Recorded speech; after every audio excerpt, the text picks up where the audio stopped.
We will get to my interview in just a moment, but if you wouldn't mind becoming a supporter and helping my independent journalism, click in the comments, or there should be a link down below. You can sign up for my Locals community. Locals is where I have all of my exclusive content, and you're supporting my independent journalism. I left my job in the mainstream media in order to do this, and I'm doing it for all of you. Please consider becoming a supporter. Joseph McCarter, thank you for joining us. Very, very interesting, but not a lot of people may actually know about this statewide. Right. No, and that's exactly, I will admit I was ignorant about it until a number of months ago. And then when I did find out about it, I became alarmed as far as what I saw on the horizon, given the plan to close down a plant that provides 1 million people electric here in our region. I want to put up a picture on the screen. I think this is it right here, I believe. That's right? Does that look okay? Mm-hmm. So explain a little bit of background. It's a coal-fired power plant owned by Consumers Yes. Energy. It's been around a long time. For the very basic people who may not understand, what does it do? It basically powers a majority of the west side of or your area. Right. So it provides electric for 1 million residents. And just to put that in perspective, Ottawa County itself only has like 300,000 people. So this plant provides electric for a lot of consumers in this side, the west side of the state. I mean, like I say, 1 million people provided with reliable electric. Interestingly enough, in the past decade, they put $1 billion into that plant to make it from a pollution standpoint. So a lot has money has been put into that plant to make it clean and reliable, affordable, everything. And unbelievably, they plan to demolish it. Now, that is the last coal-fired power plant that's still that's still operating? No. So this is the other ironic thing about it, okay? So no, actually the east side of the state also has coal plants. In fact, in Monroe, coal plant is bigger than the Campbell plant. But interestingly enough, that plant, if you look at statistics, actually generates a lot more pollutants than our Campbell plant here in West Michigan. I think it comes up like third on the list in the nation in terms of their factors. But yet, that plant is being allowed to stay open till 2032, whereas the Campbell plant has been pressured to be closed in 2025. And that's what it's on schedule, May of 2025, to be closed and then demolished. Any reason given why? No. So politics. A very simple question. Politics, yeah. Very simple question. It goes offline when it's scheduled to, May of 25. That energy has to be replaced somehow. Where does that come from? Yes. So obviously, like right now, the grid is already at an elevated risk level. If someone goes, for instance, to Zeeland Board of Public Works, it will show on their website, North American Reliability Corporation indicates that we're already at an elevated risk level. Well, obviously, if you take off from a grid that is at an elevated risk level, one that provides electric for 1 million people, well, you're obviously going to then really heighten the risk, right? So as you can imagine, there has been some level of scrambling. And it seems to me, from what I can tell, the Governor Whitmer, who of course is the one who's been pressuring a major party that's been pressuring the closure and demolition of this plant, she has been scrambling to try to get Palisades nuclear reactor back up and running. It was decommissioned a few years ago. There are quite a number of problems with that as a solution, and I can go through that explanation if you want. But That is, I think, what she and maybe Representative Huizenga, congressman over here, that they're pushing for. And which is rather incredible. That plant has been decommissioned. We have a plant that's reliable. You don't need to put money into it, okay? You're talking about billions and billions of dollars to get Palisades recommissioned. Actually, there's been no nuclear plant in U.S. history that has been recommissioned. So they're talking about that instead of the very simple solution: don't close Campbell plant. And how does So it really defies economics. It defies logic. how does the government planning work? It's owned by Consumers Energy. Has the state pressured them to close it down, or on their own? Are they doing it, or has it? No, there was a lawsuit involving Nestle, of course, representing Whitmer, and Sierra Club and so forth. They put pressure on Consumers Energy. Consumers Energy bowed to the pressure. A settlement agreement was reached. That did not mean that all parties were satisfied. In fact, Wolverine Power, I think, even still has ongoing litigation over it. Yeah, a settlement agreement was reached that basically in that settlement agreement called for the closure and subsequent demolition starting in May 2025. So the people of Michigan, especially, serve those million people. It's not a conspiracy theory. It's not far out by saying, and after May of 2025, especially the winter of 25 and 26, we might you're gonna have issues. You could have issues there because of that, correct? Absolutely. Well, obviously, if we're already at an elevated risk level, and you take off that to the grid from the grid, what is the logical consequence? Exactly. Yeah, exactly. Okay. Well, this is where you come in and your group. Tell us about a solution or what you or others are trying to possibly do. Sure. So, just to give a little background there, a gentleman over here in West Michigan named Curtis Clark from Allegan County has for some length of time been promoting the idea that counties should adopt, become home rule charter counties. Okay. And I heard that was an interesting piece of information. And so it lodged in my mind. But that was the end of that from my standpoint. Until, like I say, a number of months ago, when I found out this plant would be closing, and it made absolutely no sense. And so, obviously, I studied to try to figure, okay, what would be the route to try to stop this closure and demolition?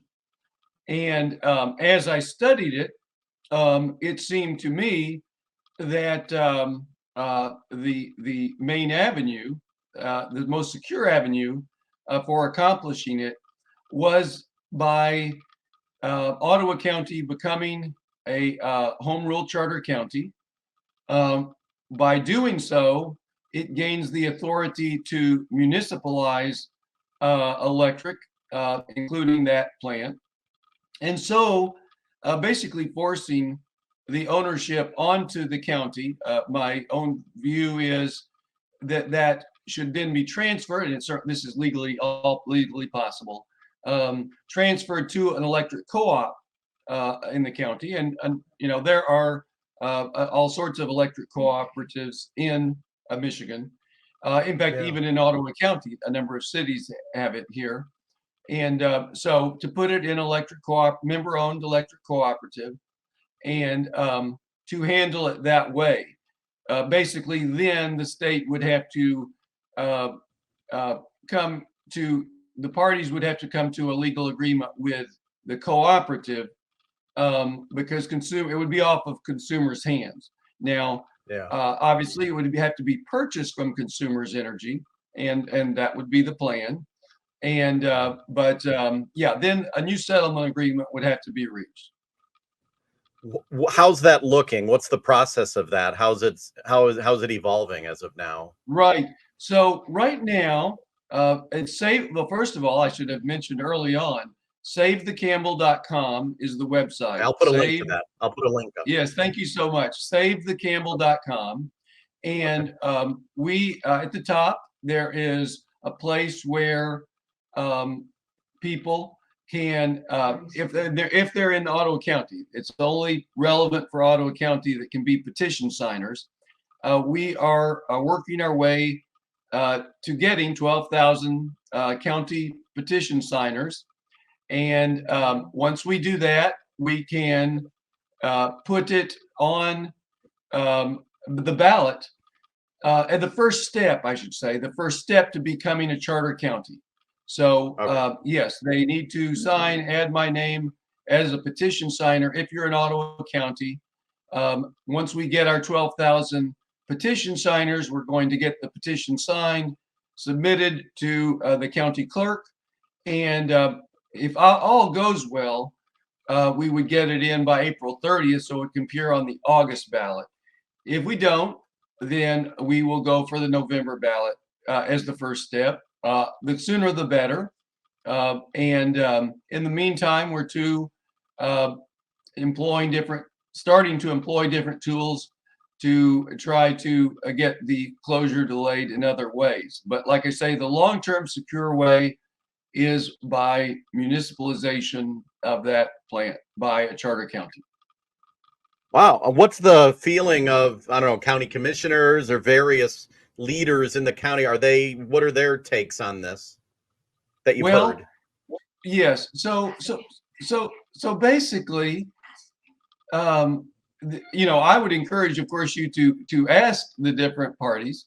But yeah, I'm going to. Right. Yeah. Sure. But there are a number. I live in Georgetown Township, which is a major township in Ottawa County, and we've appreciated having the support of already vocally 3 of the trustees here in Georgetown Township.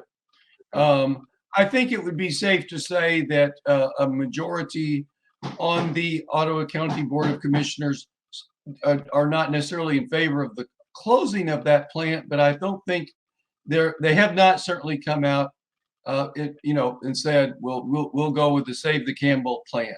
So, but that you could ask them. But basically, we look at this as a citizens' grassroots effort. This is not in order actually to get its power. We feel we need to show that there is a strong support in the county that this plant not be closed and demolished. So it's really now about getting the word out, educating people there about this, and that's why I had you on. Yeah, that's why I had you on as well, because I don't think the average person probably going about their life, their busy life, may not know anything about this. I hate to say that, but not everyone follows things closely. Right. No, and it really was not too covered. And like I say, I didn't know about it until a number of months ago. And when I sort of then walked my neighborhood just to get a sense, no, most did not even know the plant was closing. And now that is gradually changing because of this issue. Okay, so we're starting to get the word out, and we really appreciate your, for instance, having me on this on your program as one method to get the word out that we have a real problem here. But if the citizens are engaged, we have a solution. But it definitely requires citizens to be engaged, and perhaps that has been the real problem anyway. We need more citizen engagement in things like this, and then maybe they will have different results. Do you think a lot of attention started, especially when the Michigan legislature it got very controversial, their vote on several packages of legislation trying to go all solar, all wind? That I think, do you think that woke a lot of people up? There were a lot of headlines with that about how the state, wants to transition, and that woke some people up, I think, and they were thinking, really? Right. So that definitely, of course, that all plays that's all part of this. The plan is Yep. to go to, and that is the long-term plan, to go of the Whitmer administration, to go all, or a lot, Yeah. solar and wind. And for those who are familiar with West Michigan, our many cloudy days, not to mention even our nights, right? So we have nights, Yeah. and then we have many cloudy days. It's just not practical here, and as anything but a minor supplement. But Yeah. in terms of as a base, frankly, our grid operator regards solar and wind as not reliable. That is how they classify it. So it is not, Joseph Parnell McCarter saying this. That is how the grid operator classifies solar and wind right now, and much to the consternation of the Sierra Club and others. But that is the reality, and it's just the idea that we're going to go to this as our base is really just not realistic. There are a number of sad parts about this whole thing. And one is, in order to, if you were to try to do this, some have estimated you would have to convert like more than 200,000 acres of Michigan farmland. And that is potentially part of their plan. You're talking about wasting essentially good prime farmland to solar fields and solar panel fields. And it's even worse than that. This is a lot of these solar panels, well, most of them are made in China, okay? They are. And a lot of them have actually rather dangerous chemicals in them. If those spill onto the land, well, then that's a terrible situation. But even so, these panels have certain useful lives, and they become a nightmare in terms of disposal. It's an environmental nightmare in terms of disposing of these solar panels. There's nothing I didn't know any of that about this whole thing. Everything you're just telling. Sorry to interrupt. Everything you're just telling me now. When I was working at the TV station, I didn't have a lot of time. I didn't know all of that, but I've been researching this, and I thought solar panels lasted for 30 years or something. No, they don't. And then when disposing them, but these are the things that the average person doesn't know. So I'm glad you're saying this, because you tell this to people, and they're like, I had no idea. Yeah, I mean, of course, and as you can imagine, here in West Michigan, you have a sleet storm, a hailstorm. Well, even what your normal useful life could be decreased, and you have broken panels on fields. Well, you can imagine the problems you've now created. Not to mention even less energy output. And the other thing is, because it's not it's not reliable. The fact that it's not reliable, so then you have to have batteries.